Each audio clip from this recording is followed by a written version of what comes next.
In a world chasing noise and applause, could silence teach us how to live? Imagine waking before the sun when the city still lies silent under a heavy blanket of night.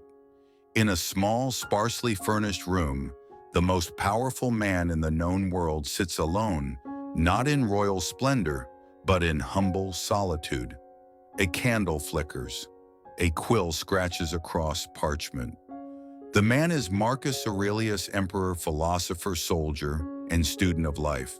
Yet he writes not for glory, not for legacy, not even for the history books that would immortalize his reign. He writes for himself. These writings, what we now know as meditations, were never meant for public eyes. They are private notes, reminders, quiet conversations with his own soul. Marcus lived in turbulent times. He ruled during wars, plagues, and political betrayals. He bore the unbearable weight of an empire stretched thin by greed and ambition. Yet in the midst of these storms, he returned night after night to his journal, searching not for control over the chaos outside, but for mastery over the chaos within. Meditations is not a polished treatise. It is raw, repetitive, even fragmented at times, a reflection of real life, which is never clean or linear. His words are less about constructing arguments and more about reinforcing principles. They are reminders to himself and to us on how to live rightly in a world that rarely rewards virtue. What makes meditations endure is not its philosophical complexity, but its profound simplicity. Marcus teaches that strength lies not in dominance, but in restraint. That real power is not over others, but over oneself. That happiness is not found in possessions or praise, but in aligning one's actions with reason and nature. Centuries later, these words still breathe. They still challenge, they still soothe. In a modern world addicted to speed and distraction, Marcus offers a radical proposition: slow down, reflect, live deliberately. When we are pulled in 1,000 directions by notifications, by opinions, by the relentless pressure to achieve, Marcus's voice whispers from across the ages. You have power over your mind, not outside events. Realize this and you will find strength. This simple sentence carries the weight of a lifetime of practice. Marcus understood that the external world is fickle and uncontrollable. Empires rise and fall, health fades, friends betray, fortune turns. Yet within us there remains one realm we can govern: our thoughts, our responses, our character. Meditations teaches that virtue, not wealth, not fame, not pleasure, is the highest good. And that virtue is within reach of everyone, emperor or beggar alike. As we embark on this journey through 22 Stoic principles distilled from meditations, understand this is not a lecture. It is not advice shouted from a pulpit. It is an invitation from one flawed, struggling soul to another to walk a quieter path. Each principle we will explore is a stepping stone toward a life of greater calm, resilience, and purpose. Some will feel familiar. Some will challenge you deeply. You may nod in agreement at some truths. You may resist others. But each one carries the potential to shift the ground beneath your feet gently, persistently, quietly. So find a comfortable place. Breathe deeply. Let the noise of the world fall away for a while. You are not just learning philosophy. You are meeting a companion for life's journey, one who has walked the hardest paths and returned with maps for the soul. As Marcus reminds us, waste no more time arguing what a good man should be. Be one. Let us begin. On kindness in the face of unkindness. When others wrong you, respond not with anger, but with kindness. Marcus Aurelius, standing at the peak of worldly power, understood a truth that few masters of empires or everyday people fully grasp. Resentment is a prison we build for ourselves. The insult, the betrayal, the unfair criticism, these are inevitable parts of living among imperfect beings. What is not inevitable is the chains we fasten to our own souls by responding in kind with rage, with cruelty, with resentment. Marcus teaches us, when someone wrongs you, pause, take a breath, stand apart from the initial sting and ask yourself, are they right? If yes, if their words, however harsh, reveal a flaw in you, then accept it with gratitude. They have handed you an unpolished gem, the opportunity to see yourself clearly to improve. If they are wrong, if their insult springs from ignorance, from fear, from pain of their own, then pity them as you would a person lashing out blindly in the dark. In either case, anger is unnecessary. Reflection. Think back to a time when someone wounded you with words or actions. Perhaps a cutting remark at work, a betrayal by a friend, a cold dismissal from someone you love. What came first? The external wound. But what lasted longer? The internal festering, the repeated turning of the event in your mind, the imagined replays, the fantasy arguments won too late. Now imagine instead responding with calm understanding. A nod, a silent smile, a kind word. No fire to stoke, no war to wage.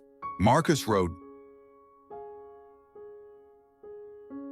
"The best revenge is to be unlike him who performed the injury." The true Stoic revenge is peace. Real-life example.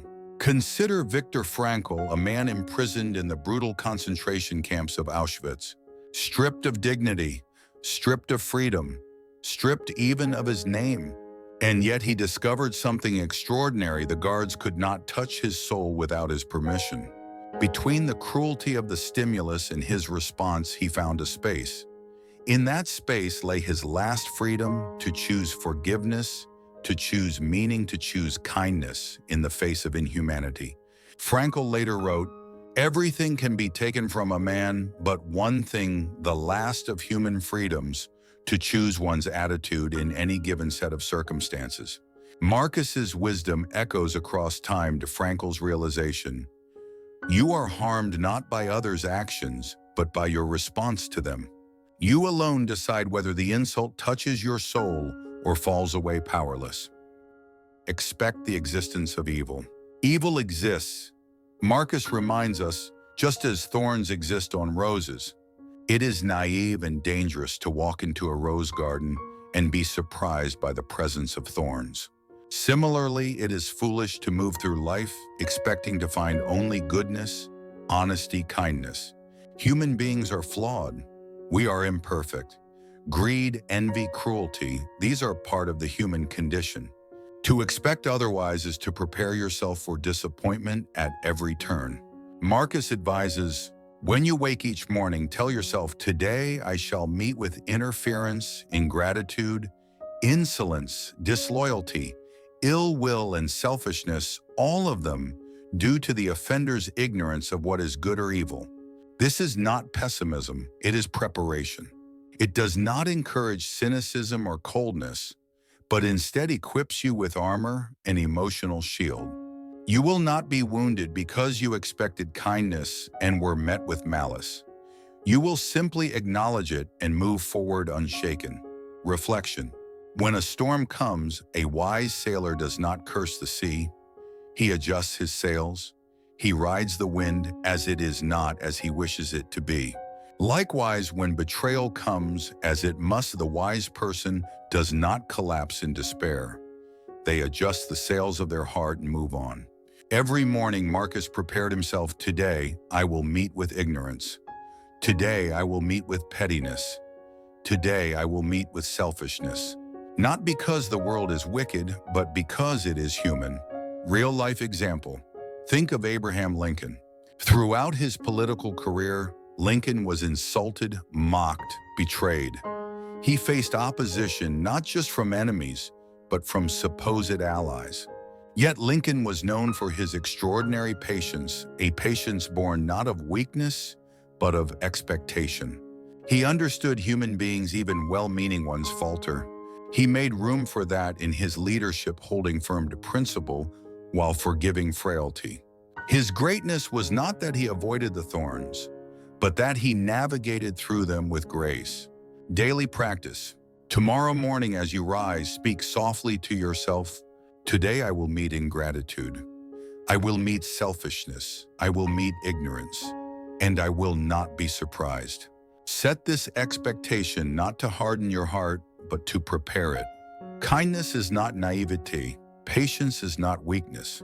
When you expect imperfection, you are free to love without illusion and forgive without resentment. Closing reflection for Section 2. Kindness in the face of cruelty, patience in the face of ignorance. These are not merely noble ideals, they are shields for your soul. To live without resentment, without surprise at the world's flaws, is to walk lightly, freely, unburdened.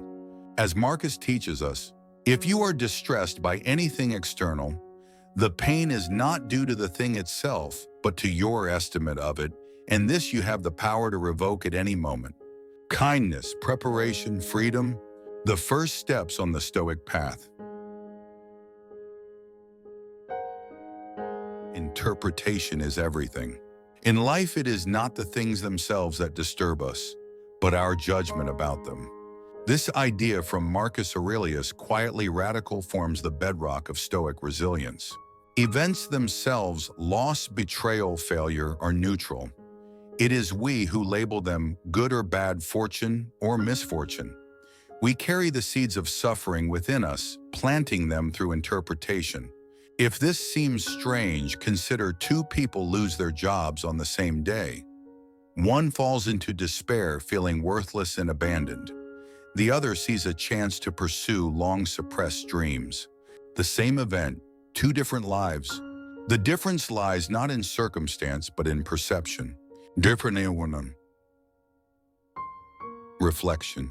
Imagine yourself standing by a river.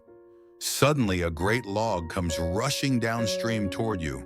You can interpret it as a threat in panic, thrashing and shouting, or you can see it as part of the river's nature and calmly step aside. The log remains the same. It is your interpretation that decides whether you suffer. Marcus learned to treat each event with detachment, evaluating its true nature without the added layers of fear, anger, or grief. He wrote, if you are pained by any external thing, it is not this thing that disturbs you, but your own judgment about it, and it is in your power to wipe out this judgment now.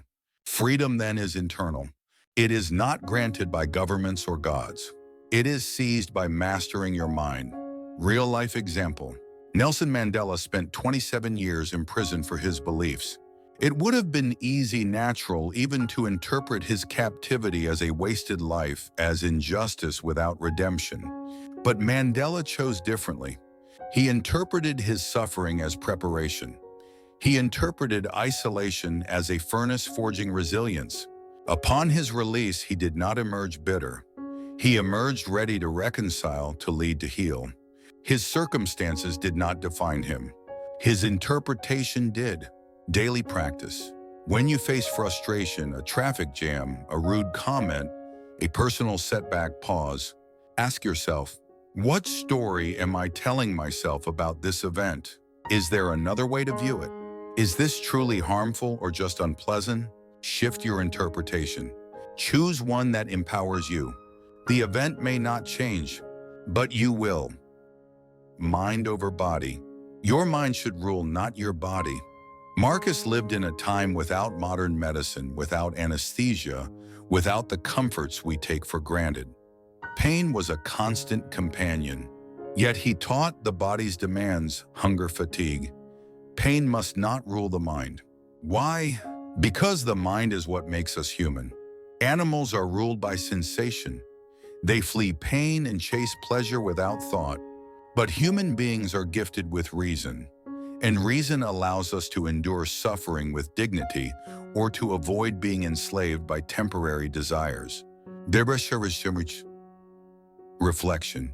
Think of a cold winter morning when every fiber of your body pleads for you to stay in bed. The comfort of warmth, the heaviness of sleep, these are the body's arguments. Yet if the mind remains firm, recalling duty, purpose, discipline, you rise anyway. In that small victory, you are free. Marcus warned, "Do not give the mind over to the body. Do not allow pain, pleasure, or fatigue to rule over what should be sovereign. The mind is the captain. The body is the ship. If you let the ship dictate the course, you will never reach your destination." Real-life example. Consider the marathon runner approaching the 20-mile mark, the wall, where muscles scream for relief, where breath shortens, where the body demands surrender. But the runners who finish, who endure, are not stronger than the rest. They are governed by mind over body. They recognize the pain, but they do not obey it. They acknowledge the fatigue, but they do not submit to it. The body's complaints are background noise. The mind's command remains clear. Simple daily practice. Throughout your day, notice the body's subtle tyrannies, the craving for unhealthy food, the reluctance to exercise, the anger that arises when tired or hungry. In these moments, breathe. Separate yourself. Remind your body, "I hear you, but you do not rule me." You will not always win. But each small victory strengthens the mind's authority. Over time, the body's voice grows quieter. The mind grows steadier. Closing reflection for Section 3. Events do not disturb us, our interpretations do. Pain does not destroy us, our submission to it does. In mastering perception and disciplining the body, we claim the greatest freedom, sovereignty over ourselves. As Marcus reminds us, you have power over your mind, not outside events. Realize this and you will find strength. To change your life, change your mind. To master your world, master yourself. Purposeful action. Do nothing without a purpose. Marcus Aurelius understood a simple truth: a life without direction drifts toward chaos. Many people rush through their days caught in the machinery of habit, responding to every whim, every demand without stopping to ask why. But Marcus reminds us life is short. Each breath, each action, each word should be deliberate. He writes, "Let each thing you would do, say, or intend be like that of a dying person." Not to frighten us, but to focus us. Imagine living as if each act might be your last. Would you waste time on trivial arguments? Would you chase empty praise or shallow pleasures? Or would you act with purpose, choosing only what truly matters? Reflection. Think about your day-to-day. How many moments passed in automatic routine, checking the phone without thought, making idle chatter, wandering from one distraction to the next? Now imagine stripping away every action not aligned with your true values, your true goals. What would remain? Marcus encourages us to cut through the noise, to live each moment as an intentional act, not as a reaction, but as a choice. Real-life example. Consider Leonardo da Vinci. Beyond his genius, he was known for his relentless focus. He chose his activities carefully, often abandoning projects that no longer served a greater purpose. Da Vinci lived not merely to create, but to seek mastery, to pursue excellence in every endeavor. He embodied Marcus's call to live with deliberation, to act not out of impulse or expectation, but out of principle. Daily practice. Tomorrow morning, before the rush begins, take a moment. Set an intention for the day. Choose one virtue, patience, courage, kindness, and dedicate your actions to it. Before each task, pause and ask, is this necessary? Is this aligned with the life I am trying to build? Even small actions, a conversation, a chore, can become sacred if approached with care. Purpose doesn't demand grand gestures, it demands presence. Cooperation and love for humanity. We are made for cooperation, like feet, like hands, like eyelids. Marcus reminds us that human beings are not designed for isolation. We are social creatures woven together into a complex, beautiful web of interdependence. To resent others is to resent our own nature. The Stoic does not withdraw in bitterness. He engages with love, knowing that imperfection is part of the bargain. Marcus writes, "Men exist for the sake of one another. Teach them then, or bear with them." We are bound to one another not by accident, but by design. Rare Seir, Garacho Sorniworm. Reflection. Think of a symphony. Each instrument, a violin, a cello, a flute, is incomplete alone. But together, they create harmony. When one musician plays off-key, the conductor does not destroy the orchestra. He guides. He corrects. He bears with patience. Likewise, we must bear with one another's flaws, not with resentment, but with grace. Because we too play off-key sometimes. Real-life example.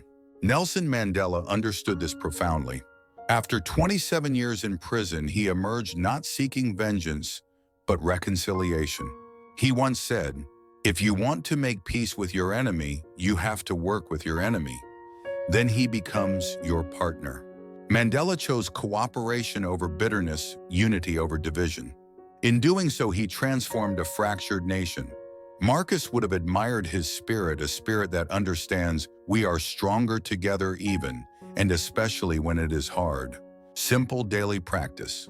When you encounter someone difficult, the impatient driver, the rude coworker, pause. Instead of reacting, remind yourself, they are part of the same orchestra as I am. Breathe. Respond with patience, not because they deserve it, but because it honors your own nature. Closing reflection for Section 4. Purposeful action, patient cooperation. These are not mere habits, they are the architecture of a meaningful life. When we act with intention, we sculpt each day into something worthy. When we bear with others, we honor the deep truth of our interconnectedness. As Marcus teaches, what injures the hive injures the bee, and what heals one soul helps to heal the world. Live with purpose, love with patience. This is the Stoic way. Your opinion of yourself matters more. We love ourselves more than other people, yet we care more about their opinion than our own. Marcus Aurelius exposes one of the quiet ironies of human nature. We are intimately acquainted with our own thoughts, motives, and struggles. We live inside ourselves, and yet we spend much of our lives seeking approval from others. People who know little of us, people who misunderstand us, people who might not even respect us. Why do we offer so much power to those outside us while silencing our own inner voice? And Marcus reminds us your opinion of yourself matters far more than the applause or criticism of strangers. Reflection. Imagine working tirelessly on a project you believe in, pouring heart and soul into every detail. Then someone mocks it. Instantly, your pride withers, doubt creeps in. But ask yourself, was the project less worthy the moment they spoke? Or did your interpretation of their opinion give their words power? Marcus teaches, the foundation of self-respect lies not in chasing approval, but in living according to your own principles. If you know you have acted with integrity, let that be enough. The applause of the crowd is fickle. Your own conscience endures. Real-life example. Think of Socrates. Condemned to death by the city of Athens for corrupting the youth, he refused to betray his principles to save his life. He valued the integrity of his soul over public favor, even when that choice cost him everything. Socrates lived and died with his conscience intact. Daily practice. Today, when you find yourself craving validation, a compliment, like an award, pause. Ask yourself, am I acting according to my principles? If yes, let that be enough. Approval is sweet but fleeting. Integrity is lasting. Fame is worthless. Fame in a world like this is worthless. Marcus Aurelius, ruler of one of the greatest empires in history, had every opportunity to bask in glory, to hunger for legacy. Yet he saw fame for what it is, a shadow, a whisper that vanishes in time. He wrote, "Consider the lives once lived and long forgotten. Where are they now, buried in dust and echoes?" Fame, Marcus teaches, is a false prize. It is not a reflection of virtue, but often of fortune, popularity, or even vice. Reflection. Think of the countless names once cheered in grand stadiums, once praised in song and poem, now vanished from memory. Today's celebrities, tomorrow's forgotten echoes. To build your life on fame is to build on shifting sand. Real-life example. Marcus likely thought of emperors before him, men like Nero or Caligula, who once commanded the world's attention. They died, and their reputations dissolved into infamy or obscurity. Fame is fleeting. Character endures. Daily practice. When tempted to act for recognition, to win approval, to gather followers, pause. Ask, will this matter in 100 years? Better to act rightly and be forgotten than to chase fame and lose yourself. Embrace correction. If someone can prove me wrong, I will gladly change. Marcus Aurelius was no stranger to power, but true greatness, he knew, lies not in stubborn pride but in humility.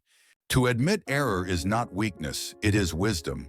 Many fear correction because they fear being exposed as fallible. But Marcus embraced correction, seeing it as a gift, a tool for growth. Reflection. Imagine carrying a map, one that is outdated, leading you astray. Wouldn't you welcome someone pointing out the error? Correction is a better map, a chance to navigate life more skillfully. Stubbornness traps us, openness frees us. Real-life example.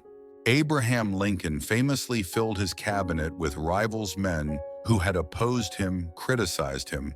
Why? Because he valued their counsel. He knew that surrounding himself with yes men would blind him.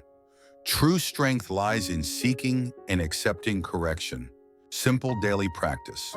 Today, when someone offers criticism, resist the urge to defend immediately. Instead, ask, is there truth here? Even poorly delivered correction may carry a seed of wisdom. Welcome it, water it, grow. Closing reflection for Section 5. Your worth is not measured by others' applause. Fame is a fleeting mist. Correction is a sharpening stone. Marcus teaches us to turn inward, not in isolation, but in integrity, to stand firm in our own approval, to pursue a life of substance, not show, to welcome truth even when it stings. He writes, waste no more time arguing what a good man should be. Be one. Approval fades, character remains. In the quiet, in the stillness, be enough for yourself. Endure freedom of speech. Learn to endure the freedom of speech of others. Marcus Aurelius lived in a time when emperors could silence their critics with a mere gesture. Yet he, ruler of the known world, chose a different path: tolerance. He understood a profound truth: you cannot control what others say. You can only control how you respond. When people speak harshly, unjustly, or ignorantly, the instinct is to retaliate or silence them. But Marcus advises another way: let them speak, let them err. Your peace is not hostage to their words. Reflection. Ask yourself, how often do you bristle when criticized? How quickly do you feel the urge to argue, to correct, to defend? What if instead you simply listened? What if you let the words pass over you like wind over a mountains? Mountains do not bend to the wind, they endure it. Real-life example. Socrates was known for his calm acceptance of others' criticisms. He would listen, ask questions, and expose error not through anger, but through quiet reasoning. He knew that truth requires no shouting, wisdom needs no defense. Marcus follows this lineage of thought: endure the speech of others, protect your peace. Simple daily practice. Today, when someone says something offensive or incorrect, pause. Instead of reacting silently, say to yourself, their words cannot harm me unless I allow them. Listen with patience. Respond with calm. Or perhaps do not respond at all. The corruption of power. See that you are not transformed into a Caesar. Marcus knew power intimately. He saw how it corrupted, how it twisted even the best intentions into tyranny. Power is a test not of one's ability to command others, but of one's ability to command oneself.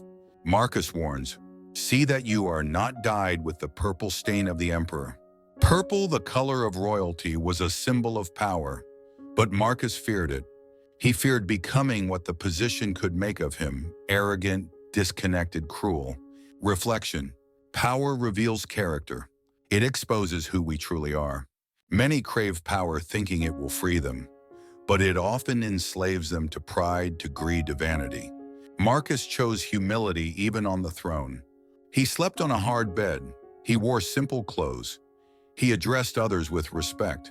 He fought daily to remain a man of philosophy, not a tyrant cloaked in purple. Real-life example. George Washington, after leading the American colonies to victory, could have seized power indefinitely. Instead, he stepped down voluntarily, setting a precedent for peaceful transition. Like Marcus, he understood true greatness lies in humility, in knowing when to step back. Simple daily practice. If you hold power at work, at home, in your community, ask daily, am I using this to serve or to be served? Remember, leadership is service. Authority is responsibility. Respect yourself. Every action should ask, does this respect who I wish to become? Marcus teaches that self-respect is the foundation of a virtuous life. Not pride, not vanity, but a quiet, steady commitment to dignity. Before acting, speaking, or deciding, ask, will I respect myself after this? Not will others respect me? Not will this make me popular? But will I, in the privacy of my own soul, stand tall? Reflection. We betray ourselves most often in small moments. A lie to avoid discomfort, a cruel joke to fit in, a compromise of principle for short-term gain. Each betrayal erodes self-respect. Each principled stand fortifies it.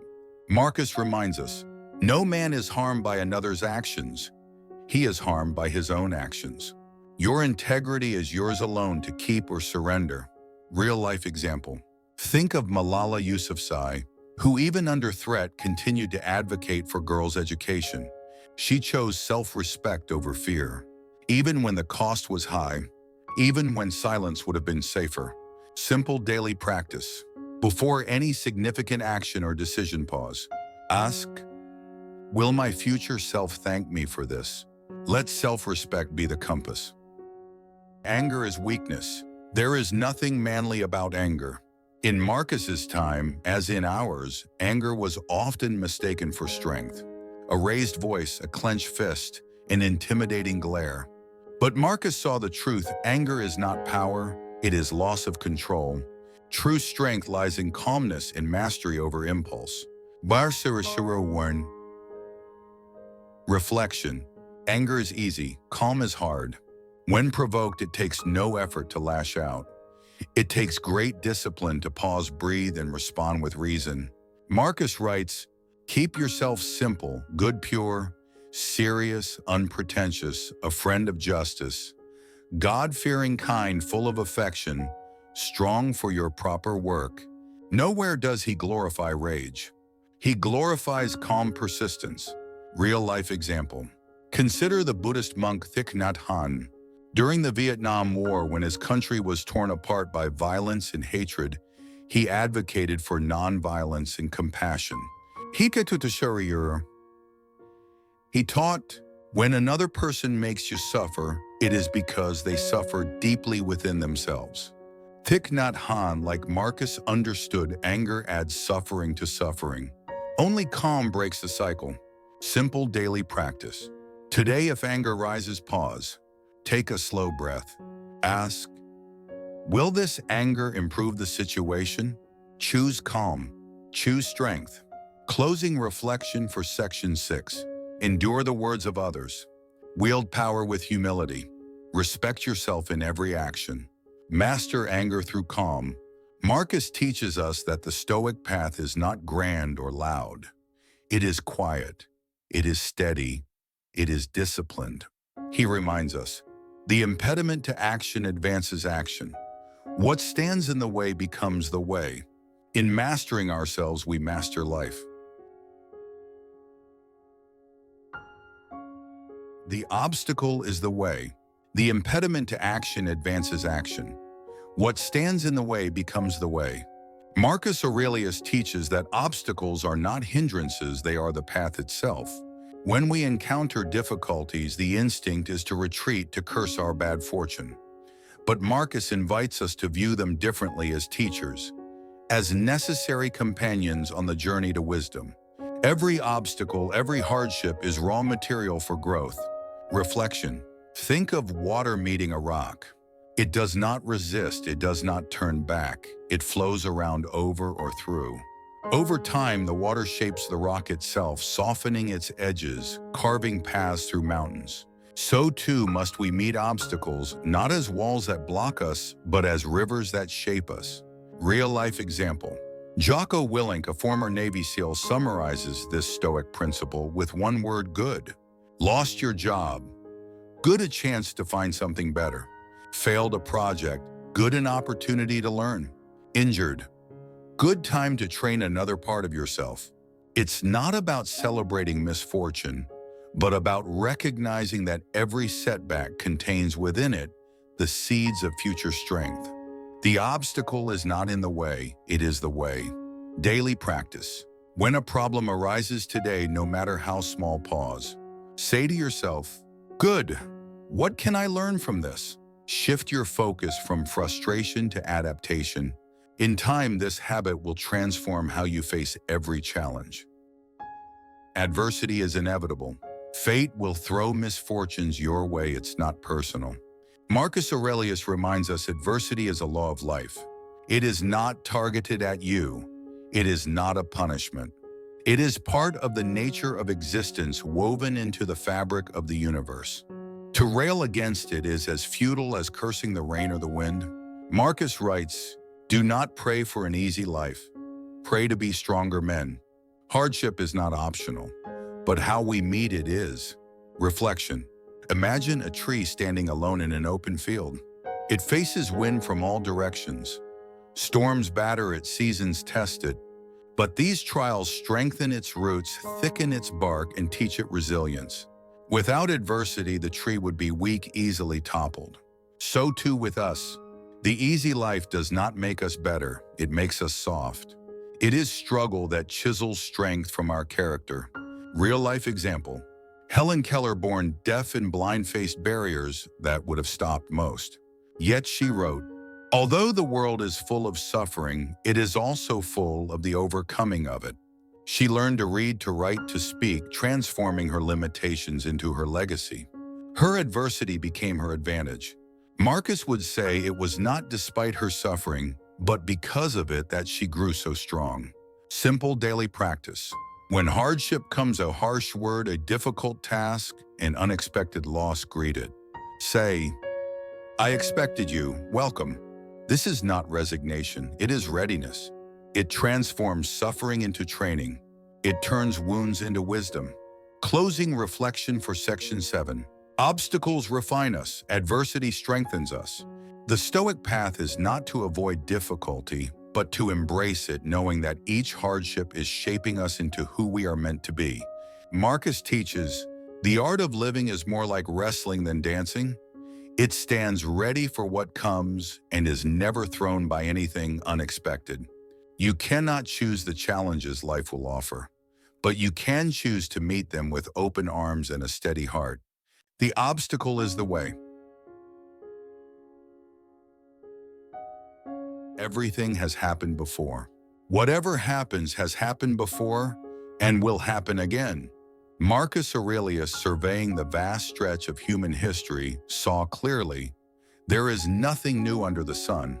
Betrayal, ambition, loss, joy, the same emotions, the same dramas, the same triumphs have unfolded across centuries. Every triumph and tragedy we face today echoes the struggles of those who came before. Reflection. Think of the worries that keep you awake at night, a strained relationship, a career setback, an uncertain future. Now consider thousands, perhaps millions, before you have faced the same fears. Their hearts beat the same anxious rhythms. Their minds wrestled with the same doubts. And yet life went on, the world endured. Your pain, your joy, your confusion, they are ancient companions of the human soul.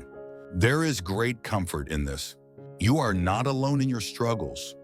You are a part of an eternal dance of human experience. Real-life example.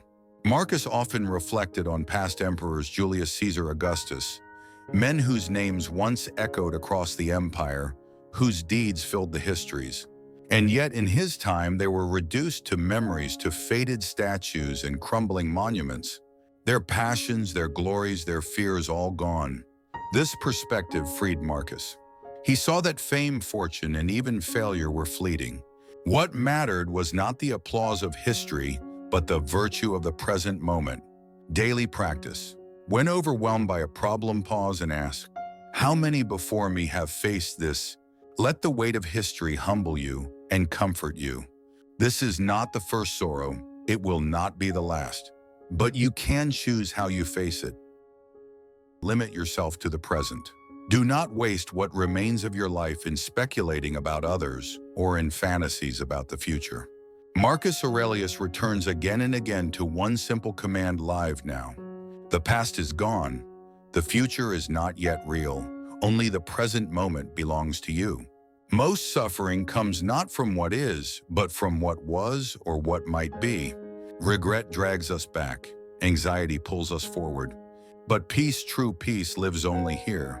Reflection: think of the last time you were truly present.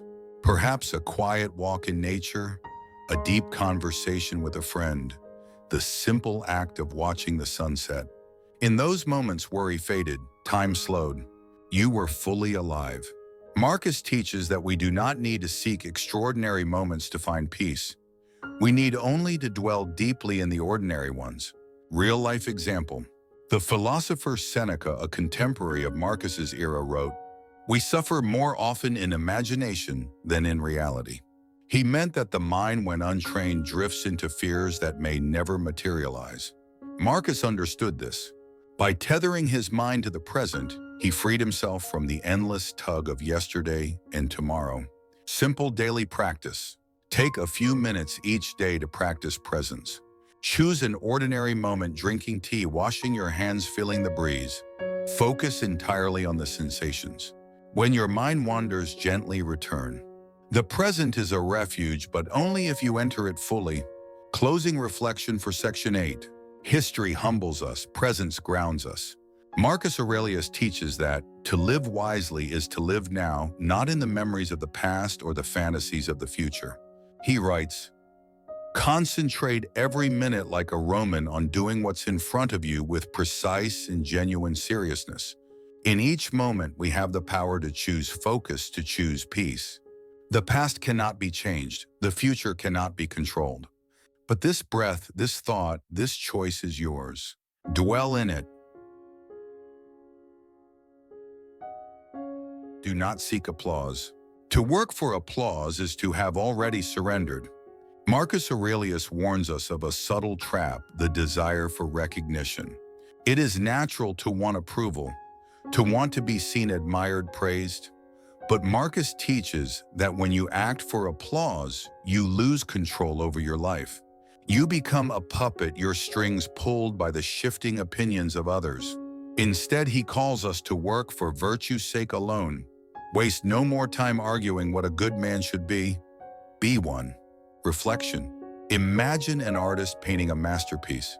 At first, they paint from the heart, colors flowing naturally, beauty unfolding. But slowly, as applause grows, they begin to paint for the crowd, adding strokes not for truth, but for approval. The work loses its soul. So too does a life lose its depth when lived for the praise of others.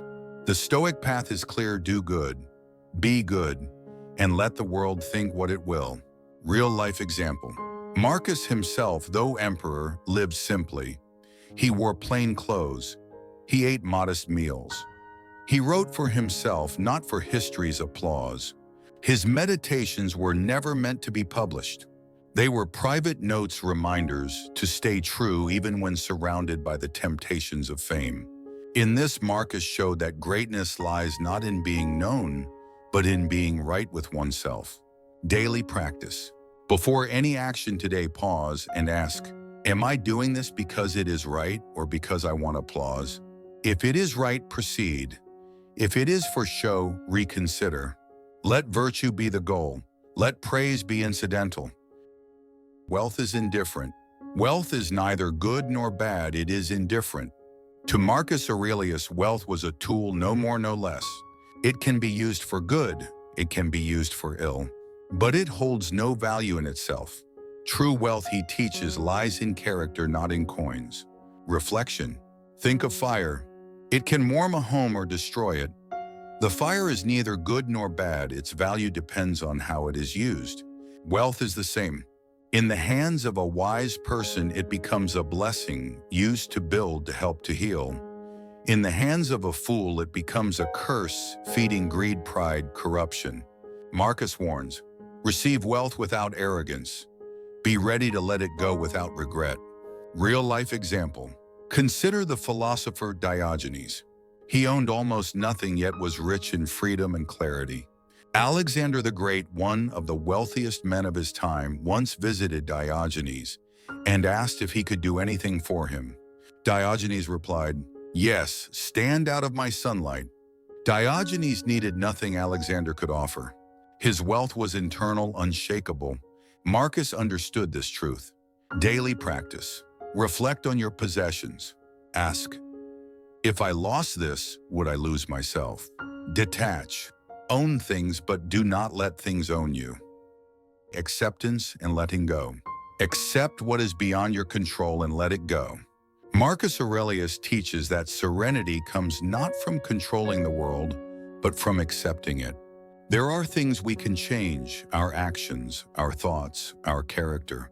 And there are things we cannot, the weather, other people's opinions, the turning of fate.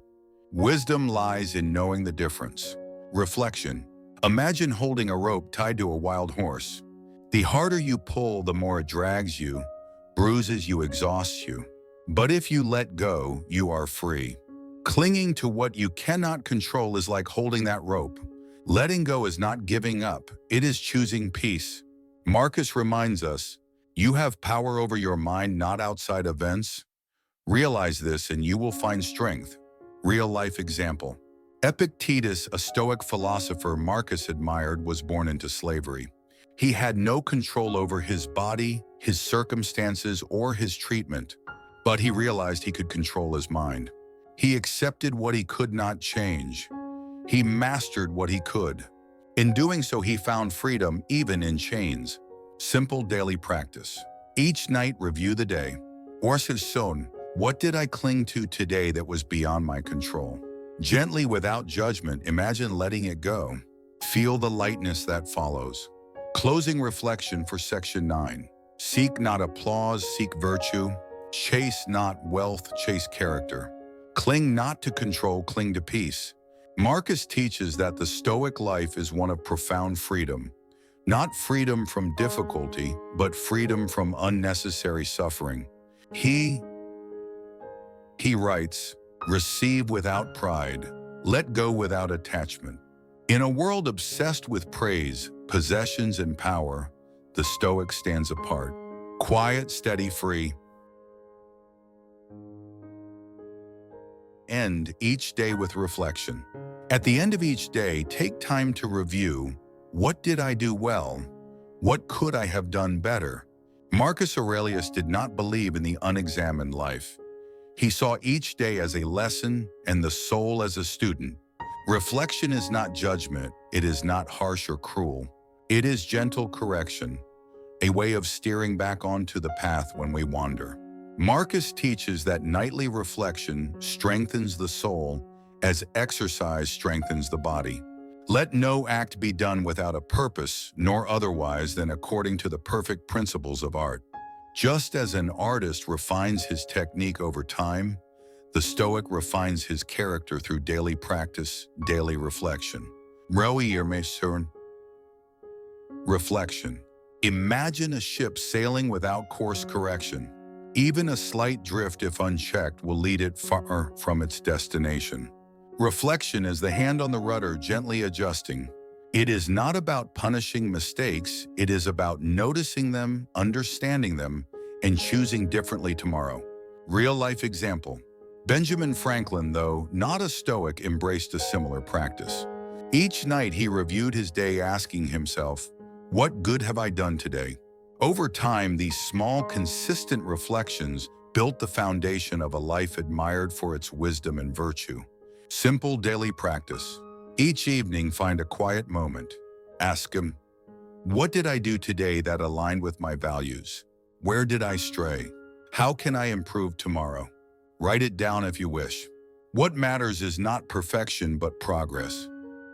Life is short, act now. You could leave life right now. Let that determine what you do and say and think. Marcus Aurelius meditated often on death not morbidly, but as a tool for clarity. Memento mori, remember you must die. This was not meant to sadden. It was meant to sharpen.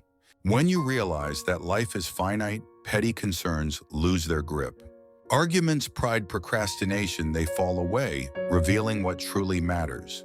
Consider how ephemeral and mean all mortal things are. Yesterday, a drop of semen. Tomorrow, a handful of dust and ashes.